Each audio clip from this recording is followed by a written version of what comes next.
এই যে এখানে বোট রাইড করতেছে ছোট ছোট বাচ্চা মেয়ে। আর এখানে সবাই নাহার গার্ডেনের একটা ছোট নতুন রেস্টুরেন্ট চালু হয়েছে, সেখানে সবাই খাওয়ার জন্য বসে আছে। এই পাশটা টিলা থেকে আমরা নেমে গেছি। টিলার এই পাশের ছোট রাস্তাটা, এইখান দিয়ে ছোট, হয়তো এখানে নতুন কোনো প্ল্যান আছে, এই সাইডে অন্য কোনো কিছু একটা রেস্টুরেন্ট করবে।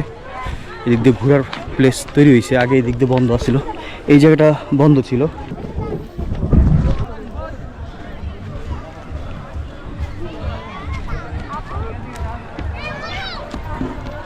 This is mesmerising, so beautiful.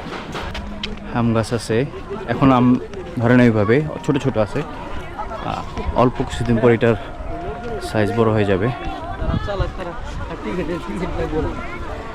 আমরা খেজুর গাছের নিচ দিয়ে যাব, খেজুর গাছের কাটার নিচ দিয়ে। বাস এইখানে আসলে ওই রকম রাস্তা নাই, বাট সবাই তাদের নিজেদের পথ তৈরি করে নিছে, সরু রাস্তা।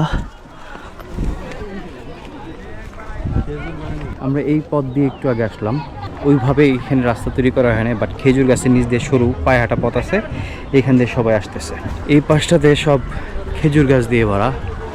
ভবিষ্যতে খেজুর গাছগুলো বড় হইলে তো সবাই খেজুরের রস খাওয়ার জন্য চলে আসবে এদিকে।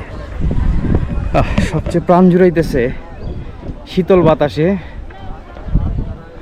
আর এই সবুজ ধান ক্ষেত দেখে। সত্যি অসাধারণ সবুজ প্রকৃতি, ধান ক্ষেত আর শীতল বাতাস।